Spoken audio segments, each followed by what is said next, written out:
आसिला खुशी खबर केमिति आवेदन करेंगे सहारा रिफंड।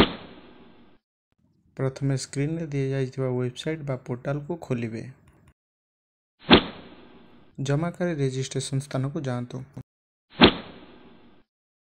नेक्स्ट पेज ओपन हेबा परे जमाकारी सेमानक आधार नंबर शेष 4टी संख्या एवं आधार सह जोड़ा जाइथिबा मोबाइल नंबर दियंतु।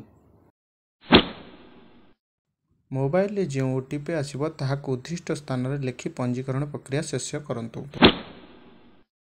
यहाँ पर डिपोजिट लॉगिन स्तंभ को जाई क्लिक करंतु। लॉगिन हेबा पर आधार पाई सम्मित देवा संपर्कित स्क्रीन आसीबा ठारे आई एग्री बटन ऊपर क्लिक करी सत्यापन को ग्रहण करिवे। यहाँ पर पर्सनल डिटेल्स स्क्रीन जीवाकु हेबो सेठारे संपूर्ण आधार नंबर लिखि ओटीपी देबाकु पड़िबो। ओटीपी भेरीफाई एवं जांच करिबा पर संपृक्त व्यक्ति विस्तृत तथ्य नाम जन्म तारीख बापा एवं स्वामी को नाम देखाइबो।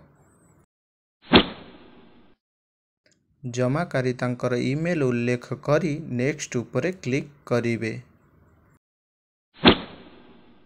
पर स्क्रीन रे डिस्प्ले होतिबा तथ्य को एंटर करिवे।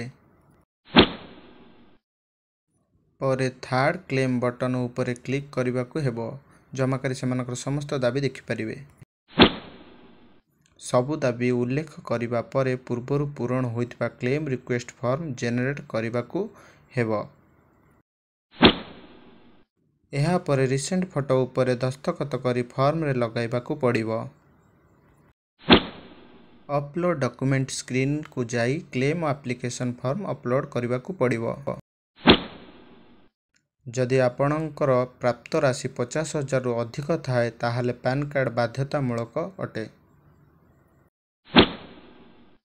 यहाँ पर पैन कार्ड कॉपी अपलोड करी नेक्स्ट क्लिक करंतु।